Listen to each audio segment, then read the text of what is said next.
माजी मंत्री दीपक केसरकरांचे खरात सोबतचे फोटो दाखवत त्यांच्यावर झालेल्या आरोपांचं त्यांनी आता स्पष्टीकरण दिलंय। मी फक्त शिंदे साहेबांसोबत गेलो होतो, कोणत्याही आमदाराला मी घेऊन गेलो नाही असं ते म्हणालेत। कुठल्याही प्रकारच्या विधीवर मी विश्वास ठेवत नाही आणि माझा सहभागही नाही असं केसरकरांचं म्हणणं आहे। माझ्या बदनामीचं षडयंत्र रचलं गेलं आहे असे आरोप मंत्री दीपक केसरकर यांनी केले आहेत।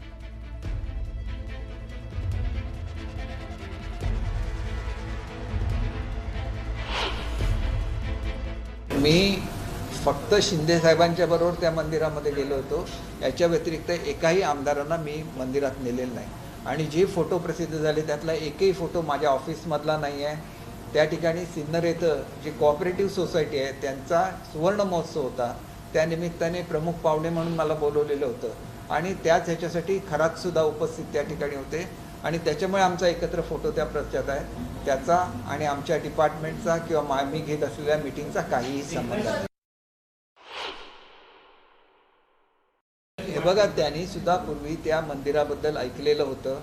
शिर्डीला कार्यक्रम होता आणि शिर्डीपासून अवघ्या 10 किलोमीटरवर हे मंदिर आहे आणि त्याच्यामुळे मी आणि ते सपत्नीक आलेले होते आणि त्यांनी तिथं पूजा केलेली आहे, ती सुद्धा शिवशंकराची पूजा केलेली आहे। दुसरा कुठलाही विधी त्यांनी त्या मंदिरामध्ये केलेला नाही।